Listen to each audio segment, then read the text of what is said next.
And looking ahead to November, officials are taking extra steps to ensure Americans are confident in the election process. I caught up with the host of CyberHub Engage podcast, James Azar, to discuss the importance of cybersecurity. Take a look. I want to go back and talk about Iowa because Iowa's Secretary of State announced the hiring of a chief cybersecurity officer to ensure integrity in the upcoming elections. This marks the third staff hire at the Iowa Secretary of State office focused on cybersecurity. And of course, this comes after the chaotic Iowa caucuses. What does this say about upholding election security? So it's about time that states started taking cybersecurity seriously and not just kind of kicking the bucket down the road. This hire is the first of many that's needed in the U.S. among all 50 states to ensure that we have the right people in place to secure our elections and ensure that we're using the best cybersecurity practices available between private industry and public partnership. We're just one day away from the New Hampshire primaries, and many will be focusing their attention on those results. But some are concerned that mishaps could jeopardize election integrity. What kind of standards need to be set in place to ensure that elections cannot be manipulated or subjected to security breaches?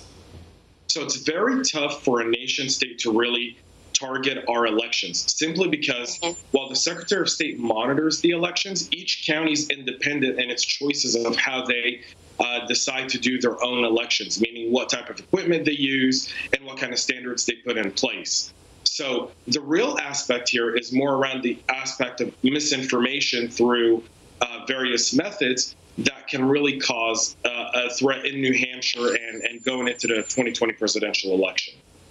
And as we look toward the presidential election, how are other countries capable of threatening that process? Let's start with misinformation, disinformation, right? Social media, just these fake bots, the fact that some social networks allow political ads, others don't, creates a level where people are just believing everything they see without authenticating that information. I'm less concerned about someone hacking our election. I'm more concerned with people weaponizing our social media networks and spreading disinformation that's going to cause for greater division in our populace.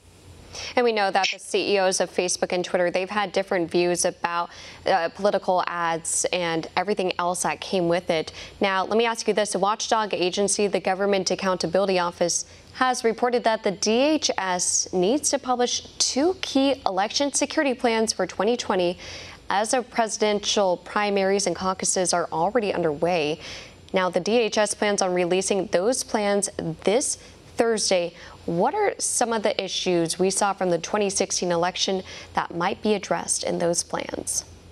So one thing to really focus on here is that Department of Homeland Security started CISA, the Cybersecurity Infrastructure Security Agency. And so they're actually intact of monitoring the election. They have all the responsibility of ensuring that they share the best practices with different counties, with different states ahead of this election.